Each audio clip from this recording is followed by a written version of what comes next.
Hola a todos, bienvenidos. Esta va a ser una conversación en español y en inglés. So, hello everyone, welcome. This is gonna be a conversation in Spanish and English. What you can do is that you can listen to the original conversation in this channel. Así que pueden escuchar la conversación original en este canal en el que están ahora mismo.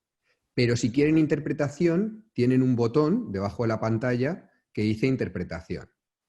But if you need interpretation, you have an option in the lower part of the screen that says interpretation. You can connect to the channel that you prefer, English or Spanish, whatever works better for you. Ahora ya voy solo en español, ya con estas instrucciones de interpretación. Tenemos un montón de participantes hoy, estamos muy contentos, pero creo que vamos a superar los 1000 probablemente. Entonces vamos a desactivar sus micrófonos para que no haya interferencias de sonido y que tengamos buena calidad para escuchar a los participantes, a los panelistas. Entonces vamos a dejar unos 15-20 minutos al final del evento para preguntas. Ustedes nos pueden dirigir sus preguntas. Lo que sí que les pedimos es que nos la manden a través del chat. Tienen también una opción de question and answer, pero principalmente en el chat. Ahí podemos mantener una conversación y podemos ir viendo esas preguntas. Yo aquí ya les dejo con Marcelo Cabrol, que es nuestro gerente del área social del BID, y él va a ser quien modere este panel. Muchas gracias a todos. Gracias, Pablo. Gracias a todos los participantes. Estamos muy contentos de estar aquí. Creo que todos entendemos que hay una crisis enorme sanitaria en el mundo, pero creo que todos los que estamos en esta conversación entendemos también que hay una crisis educativa. Y esta crisis educativa replica muchos de los problemas y desafíos que teníamos antes, habla de oportunidades, pero sobre todo en esta conversación vamos a estar prestándole mucha atención a cómo reabrir escuelas. Y la ventaja que tenemos es que hay otros países, en otros continentes, que ya han empezado a reabrir las escuelas y tienen mucha experiencia en esto. Y también vamos a tener gente de nuestros países hablando sobre este tema. Voy a presentar el panel primero, para empezar con las preguntas. Primero, Adriana Aristimuño, que es la directora de la Dirección Sectorial de Planificación Educativa en Uruguay. Adriana, un gusto tenerte, quiero estar seguro que te tengo en cámara. ¿Podés decir hola? Hola. Hola, Adriana, ¿cómo estás? Bien, muy ¿Todo bien, bien? gracias. Okay. Encantada, gracias Marcelo. No, al contrario, me alegro mucho tenerte aquí y gracias por tomarte el tiempo. También tenemos a Olaf Koller, que es el director general de investigación del Instituto Leibniz en Alemania. Olaf, I'm going to switch to English to say hello to you. I see you there. Please say hello so we are sure that we are connected. Hello, Marcelo. Good morning. Hi, Olaf. Thank you for taking your time, especially with the time difference and everything. We also have Klaus Hordal. I've been trying to pronounce this last name correctly. I'm not sure I can do it, but I already did it. So él es el presidente de la Asociación de Líderes Escolares en Dinamarca. Klaus, hello to you. Welcome. I promised that I would ask you this. I will ask you this. Can you tell us about what is this? What is the School Leaders Association in your country? Yes, hola, Marcelo. Hola. I'm president of the Danish School Leaders Association.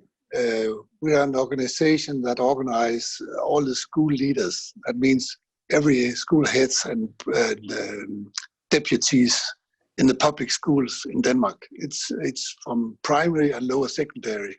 That means from 6 to 16 years.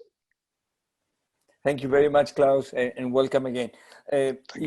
Finalmente, voy a presentar a María Soledad Bosch, que es una especialista líder aquí en nuestro departamento de educación, en nuestra división de educación en el BID.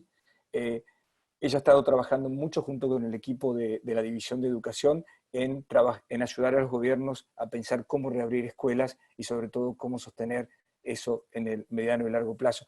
Quiero que digas, Sole, ¿estás ahí? Hola Marcelo, buenos días a todos. Un gusto tenerte y ya vamos a hablar un poquito del trabajo que has estado haciendo. Vamos a empezar rompiendo un poquito el hielo con un video y quiero mostrarles uno de los videos más populares en este momento cuando hablamos de reapertura de school en las redes. Pablo, ¿puedes pasarlo, por favor? Allá va. Gracias.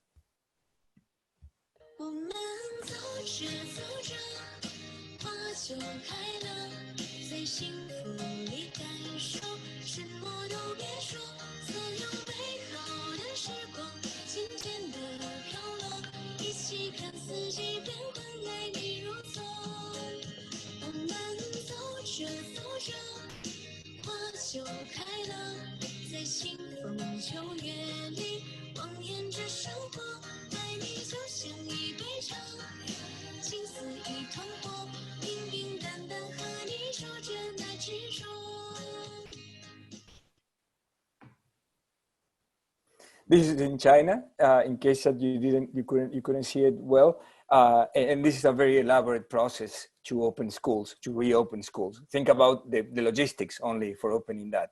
So I'm going to start with Klaus, because Denmark was one of the first countries that actually opened schools. So my obvious question is, was the same experience? Was it different? What was for parents and teachers? Yes, thank you. We were quite early to reopen schools again, and it was some kind of a job to be a school leader in that position, because the storytelling was, we got a virus, we got corona, everybody's going to get sick, we're going to die of it. Stay at home. That's easy to understand. But in 3 weeks we said, well, okay, we can send your schools kids back to school now. That's quite okay. So the parents said, we are a little bit afraid of this. Mm-hmm. But we had some authorities who we have confidence in, the health authorities. We do have a very big confidence in, and our Prime Minister went on our country television, and our Queen went on the television, and the Minister of Education, and they all said it's safe to send your kids back to school. And in Denmark, we have a big confidence in the authorities. So almost all the pupils went back to school within 2 days. What about the teachers? The teachers were as willing as the students to go back? No, they were a little concerned because they thought they were in the middle of the virus when they're standing in front of the kids. We had an agreement with the teachers' union that if the teachers was in a risk zone, they could stay at home, because we only opened from grade 0 to grade 5. Grade 6 to 9s were staying at home, and we were educated them digitally. I can come back to that later. Yeah, so let me ask you this. Was it that, I mean, it was a voluntary opening, so, you know, I could choose as a parent not to send his kid to school, or was mandatory? You had to send your pupil to school. We had to have all the pupils. So if you wanted to have your child at home, you have to educate them yourself. All right. Last question for you in this part of the conversation. You talk about a sort of coordination between the Ministry of Education and the Ministry of Health, or health authorities at least. Yes. Can you tell us a little bit more about that coordination? Yes, our health organization makes the guidelines how we should start. We're not doing like China. We are saying that if you wash your hands very carefully, if you do use disinfection, alcohol, if you make social distance about 2 meters and don't shake hands, don't hug, then it's safe enough. Thank you, Klaus. Let me go to Adriana. Adriana, supongo que uno se siente bastante lejos de eso que vio en China, ¿no? Pero quería preguntarte, ustedes han empezado, están más atrasados que Dinamarca en esta conversación, igual que la mayoría del mundo, pero me gustaría saber cómo lo han pensado y cuál ha sido la experiencia hasta ahora en Uruguay. Mira, en realidad la decisión fue una decisión tomada a nivel político muy alto, junto con un conglomerado que se llama Sistema Nacional de Emergencias, que es en realidad un comité de crisis de emergencias de todo tipo, naturales y epidemias. Y ahí hubo una negociación bastante intensa porque había como una resistencia fuerte de los sindicatos docentes. La situación sanitaria del país, yo creo que ahí está el punto de partida, es bastante buena en relación al coronavirus. Entonces, por ejemplo, hoy activos hay 155 casos, y desde hace 2 meses que empezó la epidemia ha habido unos 719 fallecimientos, y como que la curva está siempre aplanada. Eso no quiere decir que uno pueda cantar victoria, pero como que la situación está bastante, o sea, uno se siente como bastante cómodo o tranquilo de que no está en medio de un caos como otros países. Entonces se empezó a hablar de abrir algo del sistema educativo. Se empezó en las escuelas rurales porque son las escuelas que parecen como más, ventiladas, en contextos de poca aglomeración, y además que en muchos casos tienen pocos estudiantes. Entonces se decidió empezar por las que tenían menos de 30 estudiantes, 3 veces a la semana, y con 3 horas y media de clase. Entonces, o sea que empezaron por ahí, empezaron por las escuelas rurales por ahí. con menos densidad. Y seguimos por ahí. Ok. ¿Ah? Se elaboró un protocolo, que de repente si querés después lo elaboro un poquito los puntos, porque fue clave el protocolo, justamente para lograr que los maestros estuvieran de acuerdo con las autoridades, los sindicatos, las familias. O sea, ahí el protocolo fue como la clave del acuerdo para empezar a funcionar de manera armónica, pero después también me interesa mucho ese protocolo, pero déjame hacerte una pregunta política. Sí. Entonces, al revés, tenés pocos casos. El virus está, entre comillas, controlado. ¿Sí? O sea, ¿cómo resistís la presión de los padres para decir, bueno, a ver, abramos las escuelas, necesitamos volver a la normalidad? Sí. O quizá no la hubo, no tengo idea, pero esa es una pregunta que sí me parece.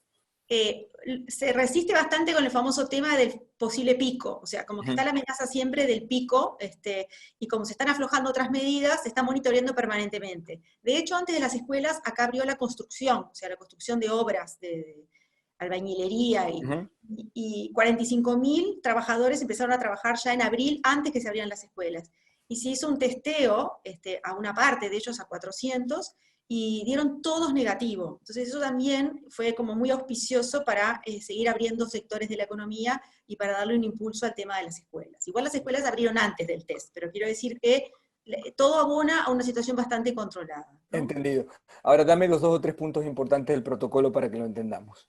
Clave es el tema de la definición de la población de riesgo, porque, por ejemplo, embarazados no, hay muchas maestras embarazadas, docentes de más de 60 años no, porque aquí fue obligatorio para los docentes, pero voluntario para las familias. Entonces, los docentes todos tenían que estar. En contraste con lo que hablábamos de Dinamarca recién, ¿no? Por eso lo digo, claro. Y ahí en el protocolo, bueno, por supuesto con muchísima insistencia del tema de higiene, de alcohol, distanciamiento físico.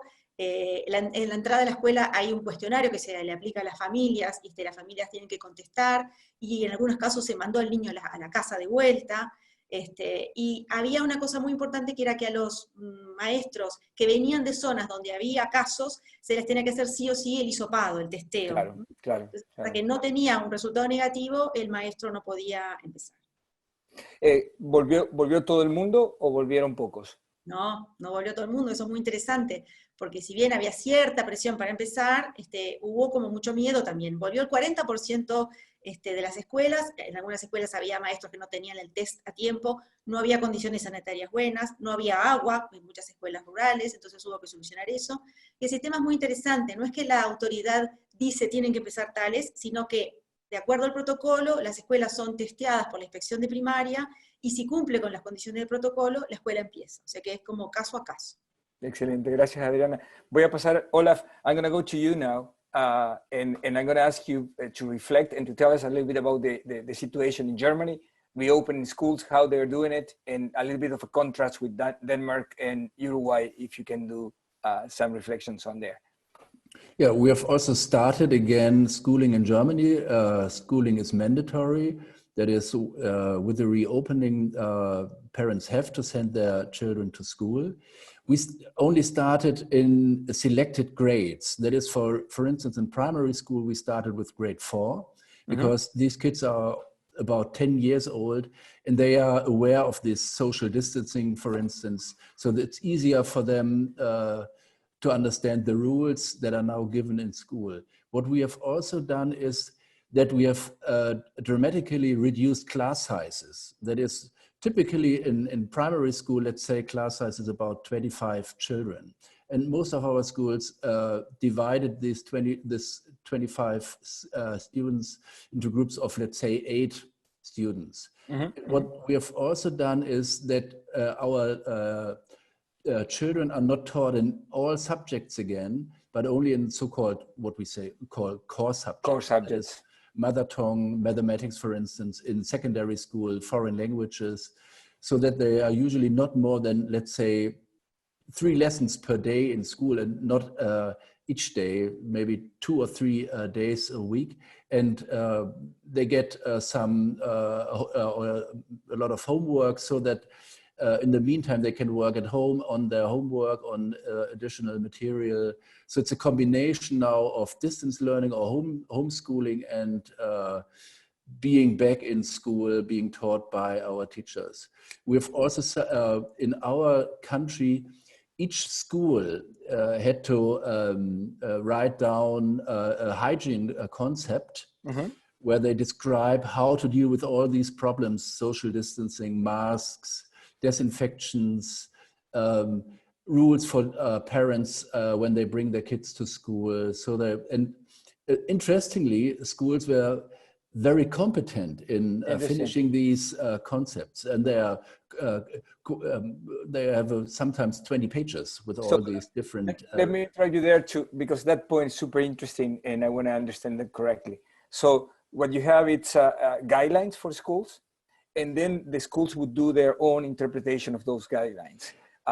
Is that the correct? Yeah, they were very general guidelines from our ministry. You know, we have the 16 federal states in Germany, and each Minister of Education provides some general rules. And then the schools were asked to write their own hygiene concepts, because you can only open the school again if you have such a concept. And that concept needs to be authorized, or it needs to be approved by somebody else, by a higher authority? Yeah, it's typically by the health authorities. We have these regional or local health authorities, and if they accept it, then you can open your school. Olaf, the other point that I want to make with you, it's interesting that you started with, you said the 4th grade up. Yeah, it's in primary school, 4th grade or grade 4 is the last grade. So these are the oldest one. In secondary school, we started with grade 9 or grade 10, depending on the federal state. Did you have any conversation about the youngest kids? There's a lot of conversation about how they need probably they need the most to go back to school, because social interaction, it's more important when you are younger than when you are in higher grades. So how did you handle that problem? Yeah, there was a big debate about this issue, because from educational research, we argued that this is the most important group. But particularly the experts from the infections, they were arguing, well, it's too dangerous sending these children to school, because they are usually not used to social distancing. They are not able to follow the rules of social distancing. They cannot use masks, and it's too dangerous, and it increases dramatically, or might increase dramatically, the infection risk at schools again. I know that there is not much empirical evidence that this is true, but these were the arguments why at the end we came to the decision only to send older kids to school again. You said core subjects mostly. And we are all thinking, core subjects are okay, but there's a lot of things that were happening at the school level that they need to happen again. What is the plan, or what? This speculation. What is going to be the plan for you guys to actually return to the non-core subjects? How are you going to deploy them again into the classroom, or outside of the classroom, outside of the school? I'm not sure, but if there's any conversation there. Yeah, but what we currently do is that they get, in these additional subjects, they get homework. Okay. So that they still work on this other subjects, but not in school. And the reason why we concentrate on core subjects is because, you know, we have a relatively large group of non-German students in our schools. Many migrant pupils in our schools. And the core problem of this group is the German language. And this is why we insisted that particularly German as the instructional language is very important when they come back to school, particularly with respect to this group of migrant children, because, you know, we have this large disparities in Germany. That is the educational chances, the educational careers of young people from these migrant groups are usually to some extent poor or poorly, and this is the reason why we concentrate on these core subjects, because we want to provide chances for them to really follow the curriculum in these subjects. Super clear, thank you, Olaf. Sole, terminamos esta primera ronda y me gustaría preguntarte algo que me parece clave. Desde tu posición, desde tu conocimiento de lo que está pasando en la región, ¿qué te ha sorprendido de lo que hemos hablado hasta ahora o qué te quedaste con ganas de saber? Marce, en realidad lo que han mencionado es mucho de lo que estamos viendo en las recomendaciones que hemos estado analizando para ayudar a los países a tomar estas decisiones. Muchos países de América Latina y el Caribe ya están armando sus planes para regresar a la escuela. La verdad que hay mucha incertidumbre en cómo lo van a hacer, cuándo lo van a hacer, y para eso es que armamos nosotros una compilación de qué es lo que están diciendo estas organizaciones internacionales como la Organización Mundial de la Salud o el Centro de Control de Enfermedades en los Estados Unidos sobre cómo reabrir las escuelas de forma segura para que los docentes y los alumnos se encuentren en la escuela y puedan continuar el aprendizaje. Lo que vimos es que hay 4 grandes áreas alrededor de las cuales se asocian, se agrupan, digamos, las estrategias. Hay un grupo de estrategias para asegurar el distanciamiento social, que ya las estuvieron mencionando, el tema de no tener muchos alumnos al mismo tiempo en la escuela, entonces hay una reapertura gradual o escalonada, tomamos turnos para ir en la escuela en la mañana, en la tarde o ciertos días en la semana. También se habla de posicionar los pupitres a una distancia de metro o metro y medio entre alumnos. Eso es un desafío, la verdad, en América Latina. Nosotros hoy en día tenemos alrededor de 30 alumnos en una clase promedio. Eso significa que hay un 1.6 metros cuadrados por alumno. El hacer que haya metro o metro y medio de distancia entre los pupitres llevaría que tengamos entre 10 o 20 alumnos por clase del maestro, con lo cual la capacidad de las aulas estaría estrechándose un montón para las escuelas de América Latina.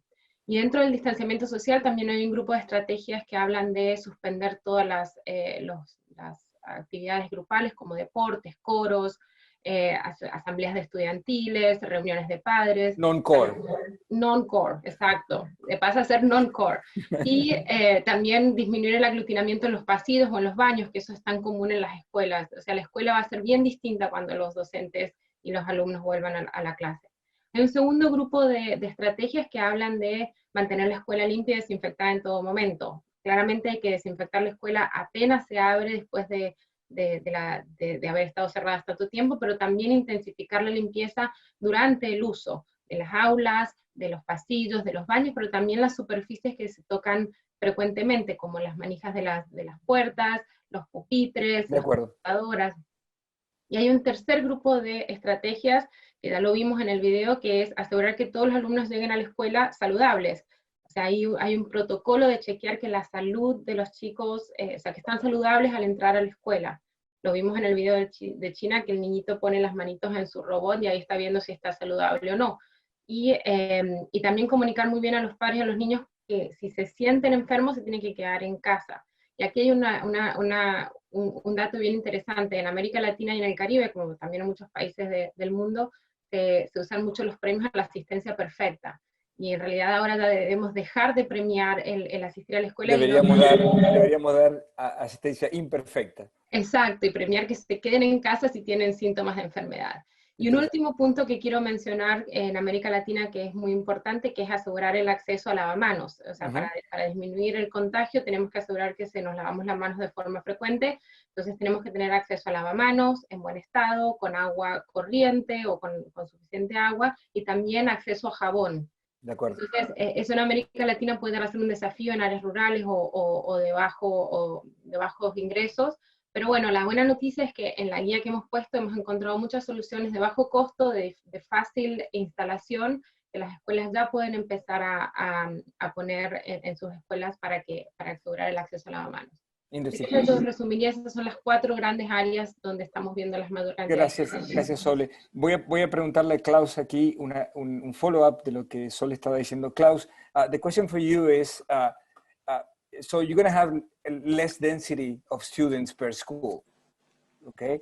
How are you managing your country the infrastructure needs that probably will arise from that kind of rearrangement? Yes, I think we have a great part of what I call community minds among the citizens in Denmark, because everyone wants to help. We do have problems about toilets. We do have problems about numbers of sinks to hand wash in. We do have problems with areas to make education in, but everyone wants to help us. So we can rent sinks, we can rent toilet wagons, we can rent tents everywhere. I live in a small town where we have a brewery. They're making beer, and they say, we are making alcohol. Why don't we make some disinfection alcohol? Then they change their brewery and donates the disinfection alcohol. So that we have a lot of industry and people all over the country who wants to help the schools with the problems we do have. Klaus, how do you move from that situation, which seems to be an emergency response, to what is going to be the school of the future? Are you already thinking about the school of the future? Yes, because on Monday we're going to have the rest of the pupils back in school. On Monday, the rest of 6th to 9th grades are coming back to school, and we're discussing with our Minister of Education what is going to happen after the summer holidays. What kind of school are we going back to? We're not going back to the traditional, starting all over again. We're going to look at what we learned in this period. What experience did we have about distance learning? What new things did we see in the way of teaching? We have been teaching grade 0 and up to grade 5 a lot outdoors in these in the last month, and it was very well functioning. The children were very happy, the parents were very happy, the teachers were happy, everything went fine. So we have to see in the experience about this. Thank you, Klaus. Thank you very much. Adriana, te voy a poner en el punto difícil entonces. Escuelas rurales hasta ahora, puede ser que vayan a escuelas periurbanas, me dijiste antes. La pregunta es, cuando llegas a los lugares de densidad en Uruguay, ¿sí? Y no tenés infraestructura, ¿sí? No solamente la infraestructura para lavarse las manos y hacer todos estos protocolos, que hay que arreglarla, sino también la infraestructura básica de sentar a los chicos y los lugares comunes. ¿Cuál es el plan? Te hago una pregunta más todavía arriba de eso. Nuestras grandes ideas importantísimas sobre jornada extendida, ¿sí? ¿Cómo se maneja eso? Bueno, la primera es la pregunta del millón, Marcelo. ¡Qué gracia! Y más de 1 millón creo que es, ¿no? Sí. Bueno, pero a ver, en realidad todavía lo estamos pensando. Lo que creo que nos va a ayudar es pensar en la gradualidad y en la subdivisión de los grupos, porque no hay otra manera. Hemos estado ensayando escenarios, hemos estado pensando cosas, e intentando priorizar, por ejemplo, por niveles, si tenemos que priorizar primero y segundo de escuela, porque es donde se fragua todo el tema de la lectoescritura, pero también sexto de bachillerato, porque es donde terminan un ciclo y van a empezar en la educación universitaria o terciaria el año próximo, y no hay recuperación posible del año siguiente, por decir así, que es algo que se está pensando para el resto. Entonces, creo que primero priorizar, sinceramente no creo que estemos pensando en un plazo de 2 meses con todo el sistema educativo a tope como en marzo. Imposible, porque no se va a poder cumplir con ningún protocolo. Si el protocolo es sanitario, no lo vamos a poder cumplir. Entonces, creo que la cosa viene por priorizar estratégicamente aquellos grupos que por diversos motivos o criterios necesitan, necesidades pedagógicas, exclusión social, baja conectividad a las plataformas, ahí hay varios criterios que estamos manejando, pero entonces va a ser así. Y lo segundo, que me quedó también pendiente de algo que escuchaba, no me acuerdo si de Olaf o de Klaus, es que el futuro también lo estamos empezando a pensar como blended, ¿no? O sea, mixto. Va a ser parte presencial y parte con conexión a educación a distancia en las múltiples formas que tiene. Y hemos aprendido muchas cosas en estos 2 meses. Nosotros teníamos en marzo 150.000 usuarios de las plataformas de nuestro famoso plan Ceibal, y ahora tenemos 650.000 usuarios. O sea que la pandemia nos ha hecho como un boost a todo el uso de lo digital muy fuerte, y eso creo que llegó para quedarse, con todas las dificultades que tiene, y con todas las segmentaciones e inequidades que sigue teniendo el sistema, y que inclusive esta pandemia puede agudizar. Eso ha sido positivo. Y eso después te voy a preguntar más sobre eso, porque acá estamos apostando, hay un grupo de optimistas y un grupo de pesimistas y un grupo en el medio, digamos, ¿no? Y el grupo de los pesimistas decimos, después puedo ponerme optimista más tarde, pero el de los pesimistas decimos que esto es nada más que algo que está pasando y que nada va a cambiar. Pero esto lo vamos a charlar en un minuto, pero me estás dando justo la entrada para algo que quiero preguntarle a Olaf. Olaf, so Adriana said we are going to a hybrid situation probably in the future.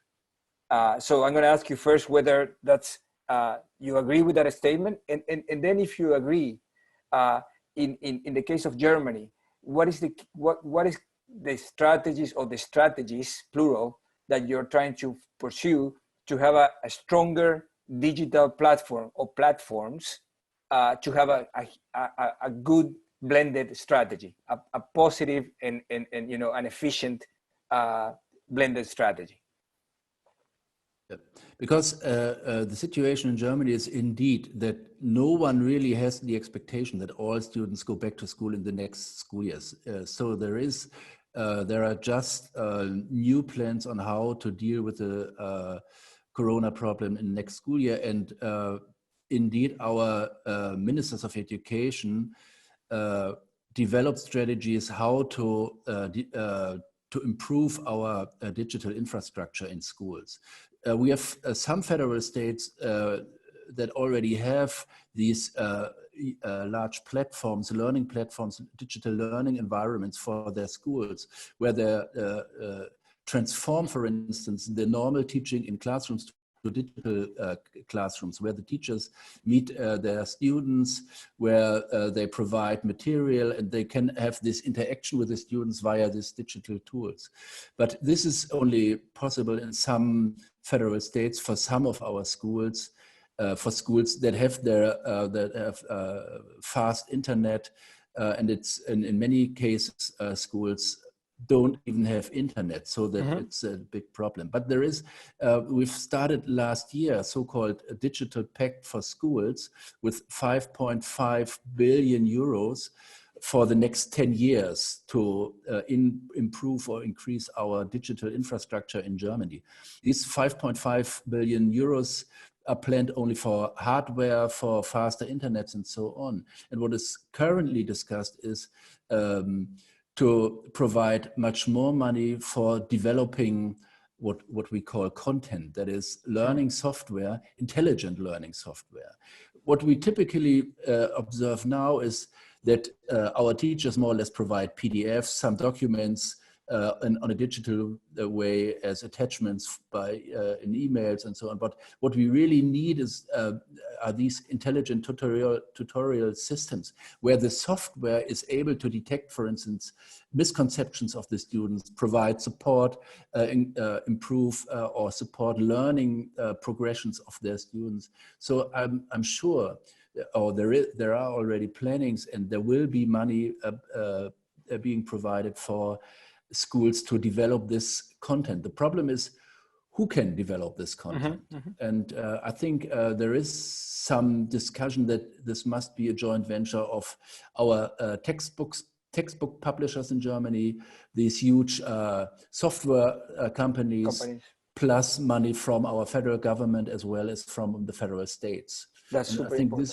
this is a big challenge for the next years, so that we can better combine teaching in schools with distance learning, but we need this content to really improve the intellectual character of distance learning. Let me put you a very practical, that's super important, by the way. Thank you, Olaf. Let me put you on a very specific problem.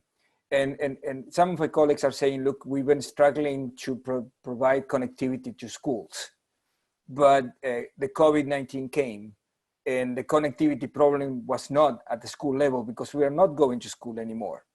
The connectivity was at the problem of the household. And some students are perfectly connected and others are not connected, especially in a very unequal region as ours. So how do you manage that kind of situation in Germany?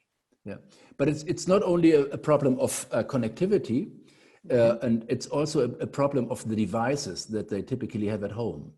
For instance, particularly our socially disadvantaged families, what they typically have are cell phones or mobile phones. Maybe they have one tablet at home. But this means if you have 2 children and 2 adults, and the adults are also working in home office, that means that you have 4 people, 2 students and 2 adults, and they share one device, maybe a tablet. And so it's not only connectivity, this is a problem indeed. And this is why we have this digital pact for schools, that is these 5.5 billion euros to improve or increase the connectivity of the households. Another initiative is indeed that now our federal states start to buy devices for the students, and particularly for those students from socially disadvantaged families, that these students get devices so that they can really work on their own devices at home. This is another 1 million question, as Adriana would say. So I'm going to go to Adriana again, because te vi, Adriana, haciendo así con la cabeza. Entonces, te voy a poner en el banquillo aquí. Ustedes tienen Ceibal, tienen un trabajo bastante fuerte hecho, pero entiendo que todavía tienen muchos desafíos con este tema de cómo asegurar no solamente conectividad, como dijo Olaf, sino los contenidos correctos, llegando en el momento correcto y llegándole a todos por igual, digamos, ¿no? Sin duda que es un gran desafío. Lo era antes y ahora es como acuciante, porque es la manera de estar educándose.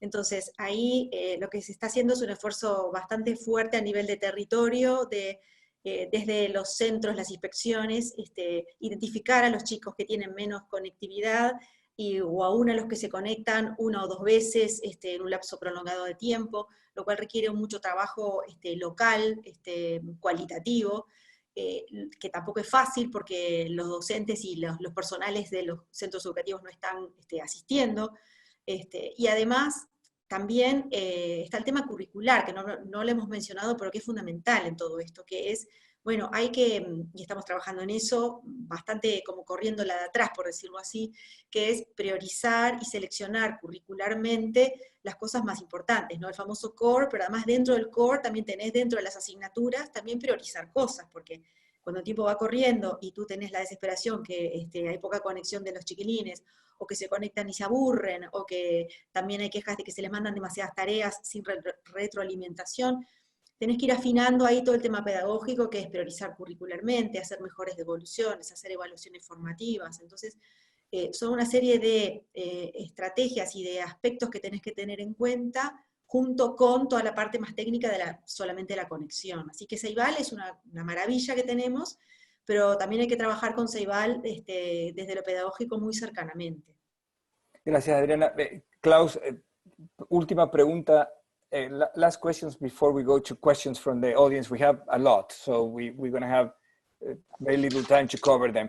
But I want to ask you about this particular point that Adriana is talking about, which is, we talk a lot about technology and connectivity because we need to, but there's another issue that is how to adapt the pedagogic approaches and the curriculum to what's going on? We talked about the School of the Future a moment ago, but what are you doing with teachers actually to put them up to speed with this hybrid new reality that we might have?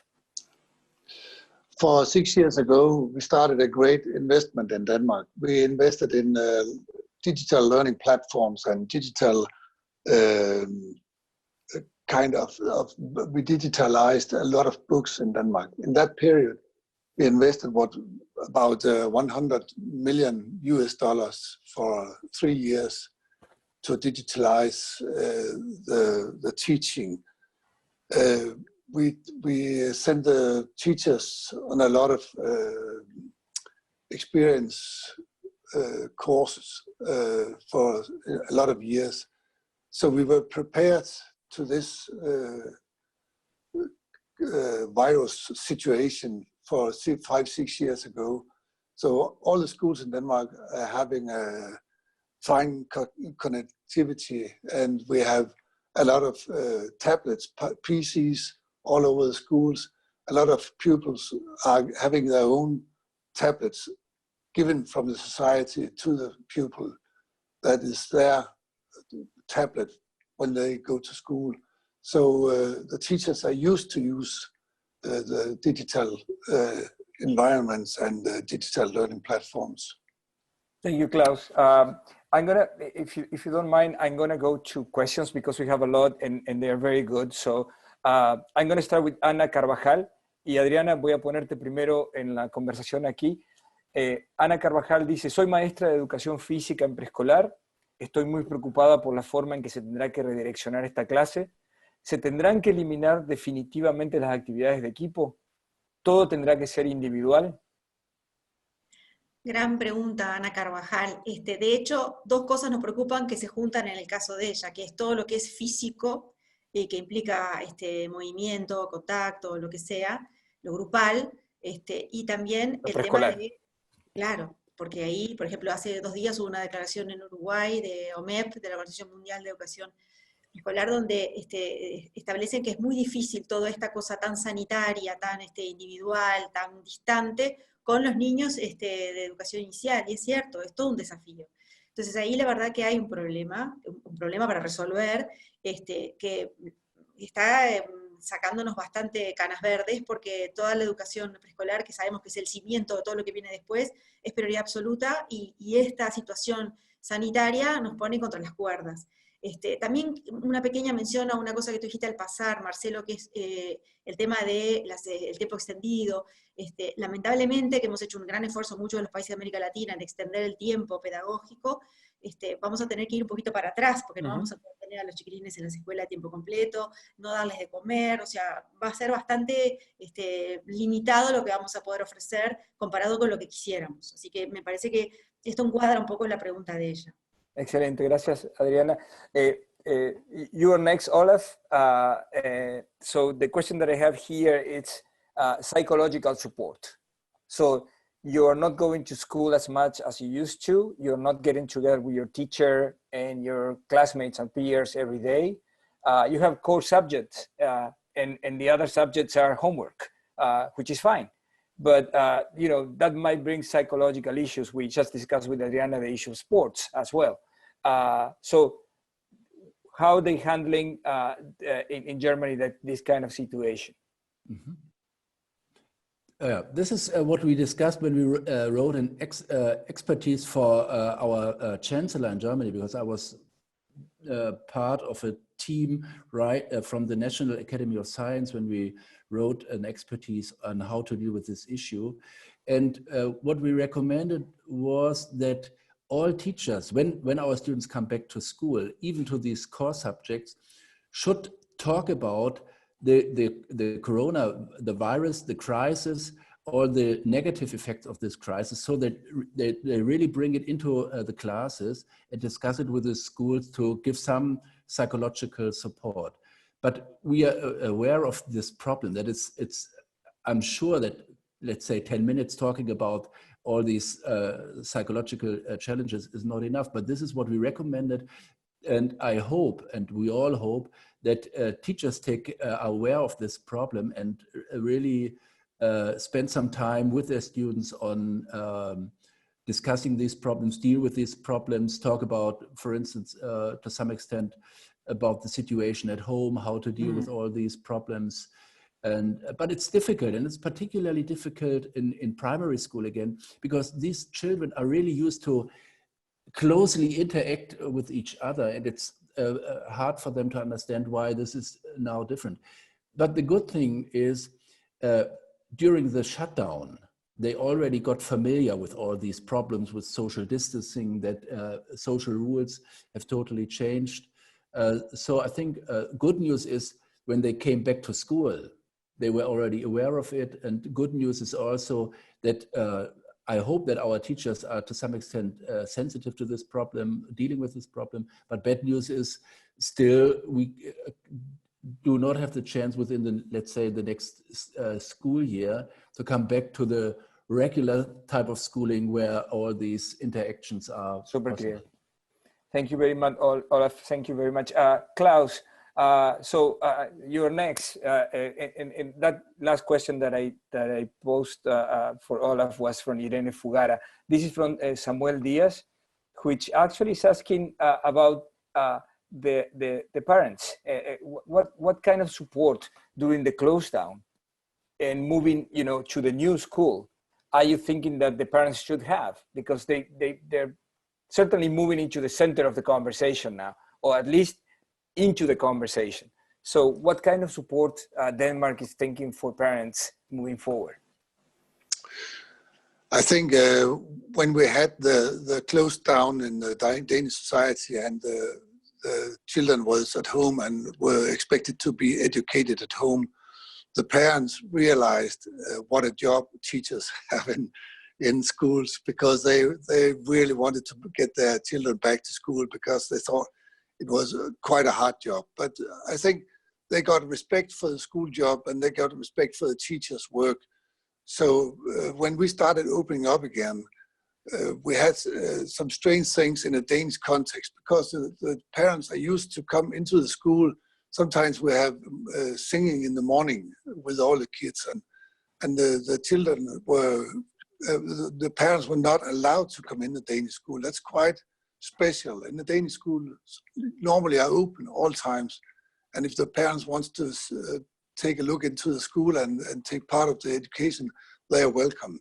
So in the startup here, we have closed down for parents, and that's quite a new situation.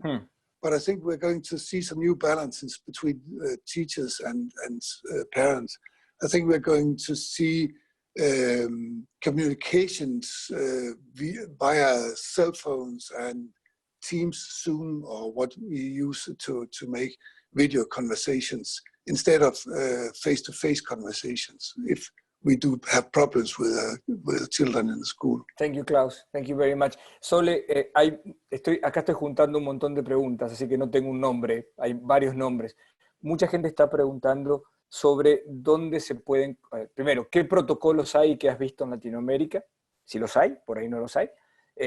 Ciertamente en Uruguay ya tenemos uno. Y después, ¿dónde los podemos conseguir? O si podemos ayudar a conseguir esos protocolos. Es que en América Latina se está empezando a pensar, muy pocos países tienen protocolos que han puesto a disposición de las escuelas o de las autoridades escolares. Lo que tomamos fueron protocolos de países que ya están abriendo escuelas, que son muchos en Europa, en Asia, en Estados Unidos. No han reabierto las escuelas, pero por lo menos están pensando cómo hacerlo. Estados Unidos ya tenía protocolos para pandemias como la gripe, y que se están adaptando a este caso. Y bueno, el de Uruguay es uno de los primeros que conocemos. De todas maneras, nosotros estamos haciendo, esto es una situación muy dinámica, todos los días hay nueva información, todos los días surgen nuevas cosas, nosotros estamos monitoreando esto y podemos poner a disposición de alguna, no lo hemos puesto todavía a disposición porque no tenemos una manera de hacerlo todavía, pero lo podemos pensar en cómo poner a disposición esta información para quienes están tomando estas decisiones en estos días. Muchas gracias, Sole. Esto creo que va a ser importante porque hay mucha gente preguntando sobre esto. Otra pregunta, Adriana, que toda la gente está preguntando prácticamente, es el tema de evaluación. Entonces, ¿cómo ordenamos este tema? Lo ordenamos de esta manera. Primero tenemos un montón de supuestos. Los supuestos son que en realidad hemos tenido una cuasi interrupción de la normalidad educativa. Por lo tanto, los planes y programas que teníamos no están siendo desarrollados a capacidad completa. ¿Sí? Este es un supuesto. El otro supuesto es, hay algunos niños, chicos que están sufriendo más que otros esta disrupción educativa. ¿Sí? Y hemos hablado de esto en la conversación. Y hay un tercer supuesto, que es, no tenemos las formas de evaluar, una vez que vuelvan los chicos a la escuela, rápidamente cuánto han perdido y cuánto necesitan y poder remediarlo. Esos son todos supuestos, pero te los quiero poner en ese orden para que lo podamos ordenar así.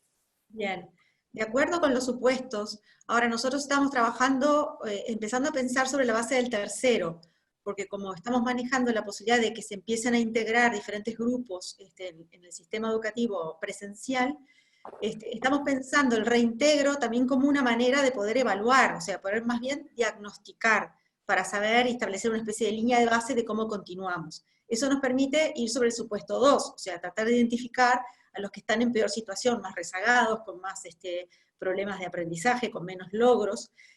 Para eso, en la etapa de distanciamiento o de no presencialidad, es importante lo de la priorización y tratar de que la distancia sea la menor posible a través de la vía digital, o sea, utilizando la vía digital. Entonces, los supuestos estamos de acuerdo, pero también no nos podemos quedar de brazos cruzados, y la evaluación, o por lo menos el diagnóstico de dónde estamos parados, es urgente. Yo creo que, por lo menos en Uruguay, lo estamos empezando a pensar ahora, porque, a ver, de nada sirve reintegrar a la presencialidad si en realidad no sabes muy bien para dónde ir, porque el primer supuesto es real, o sea, estamos en una no completitud, por eso la priorización curricular, y por eso la individualización, y por eso utilizar la vuelta a la presencialidad como una especie de diagnóstico de línea de base. Ya sabemos que el tema, por ejemplo, repetición, no lo vamos a utilizar. Por suerte ya estábamos empezando a pensarlo antes de todo esto, que lamentablemente en Uruguay ha sido utilizado muchísimo en la repetición. Así es. Y nos provoca mucha extraedad y todos esos líos, pero de todos modos ahora estamos en un nuevo escenario, lo cual nos va a hacer, me parece, pensar y mejorar muchas de las cosas que estábamos haciendo.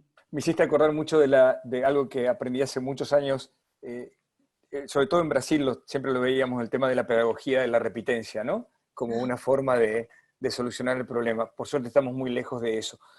Olaf, evaluation in going back to school in Germany. Are you going to evaluate how much they lost and if they lost anything in terms of learning? No, we don't have such a system. But what many schools and many federal states have is that they have diagnostic tests for different grades. For instance, we have our large, or the capital of Germany, Berlin.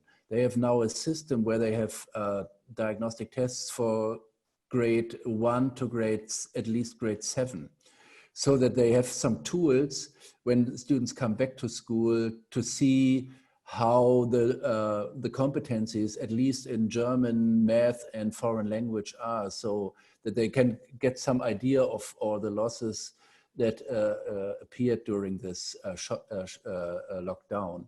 So there are some instruments in several of our federal states that can be used for this evaluation or for the assessment of the students when they came back to school. But I'm not sure, because it's not mandatory, it's voluntary for the schools, whether they will use these instruments or not to get an idea of their students. Okay. Thank you, Olaf. I have two questions that are very popular. So Klaus, you're gonna go with the first one, and probably I'm gonna ask the three of you, the issue of transportation. So, you have, reopenings that are very gradual and incremental. You're trying to avoid mass public transit, and you're trying to go to a much more, how are you managing the issue of transportation? When schools open, everybody has to go, out, all the parents. So how are you managing that, Klaus? Oh, I think we have some, that is a very small problem in Denmark, because Denmark is quite a small country. It's 50,000 square kilometers. A lot of the children are living in small towns where schools are very close to. We have some few children traveling by bus, and I think we are managing quite easy. I'm sorry, that's not a It's big okay, no, that's issue in perfect. Denmark. I mean, it's perfect. Evaluation. Are you doing evaluation when you come back? Yes, I think so. After you came back, actually, in this case.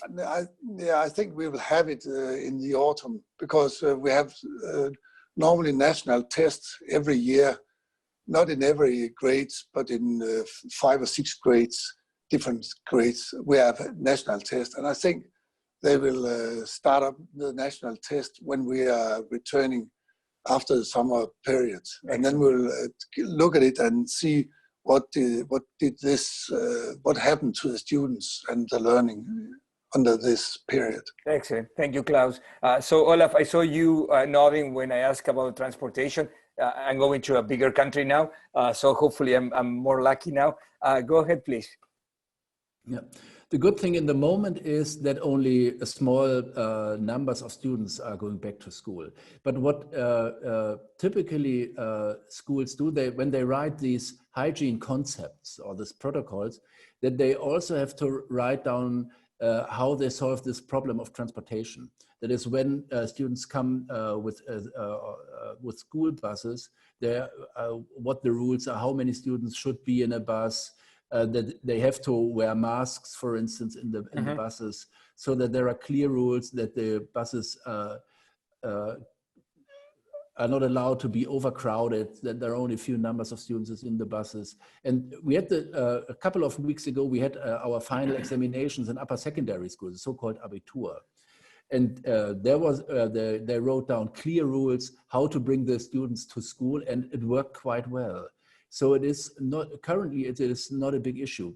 Parents were very afraid of this issue, but I can imagine. In practice, we solved it without any huge problems. Thank you very much. So we have 2 minutes and a lot of questions. So I'm going to apologize once again for not covering all of them.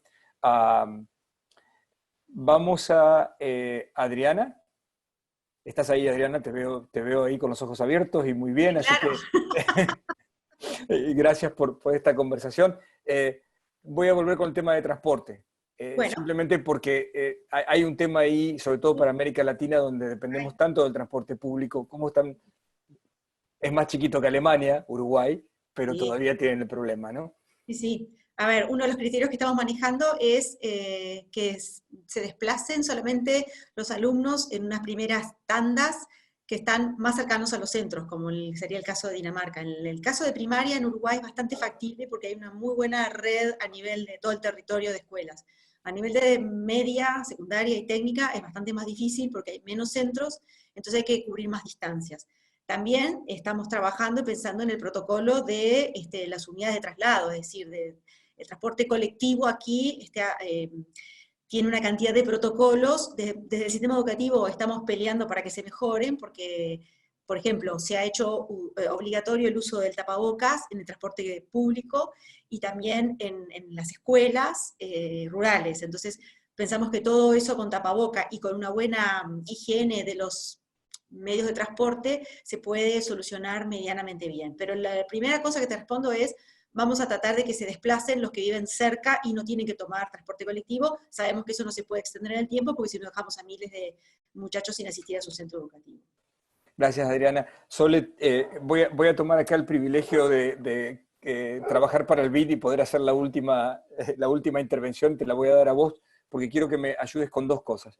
La primera, que nos asegures que el paper que ustedes estuvieron trabajando para reapertura de las escuelas, y también entiendo que tienen algo viniendo sobre el tema de la escuela del futuro y el COVID, ¿no? Que estén online y que estén para todos los que han participado en la audiencia. Y la última pregunta que te quiero hacer es, entonces, ¿cuáles son los próximos pasos para poder ayudar a los gobiernos a navegar este tema? ¿Qué te queda de esta conversación? Y ahí te dejo la última palabra. Marcelo, la publicación con las estrategias de reapertura está disponible en la página web, la vi pasar en el chat varias veces. La pusieron en el chat, perfecto. Varias veces, así que ahí está, también ya está publicado el segundo paper. No nos van a ganar por insistentes, ¿no? Sí, por insistencia. El otro paper también ha estado en el chat publicado, es un paper donde habla de cómo es la reapertura más desde el punto de vista pedagógico, en general, qué capacidad tienen las escuelas de reabrir en ese sentido. Y sobre los próximos pasos, nosotros como dije antes, esta es una situación muy dinámica. Nosotros pusimos estas primeras estrategias que definitivamente puede que vayan cambiando y se van a ir actualizando.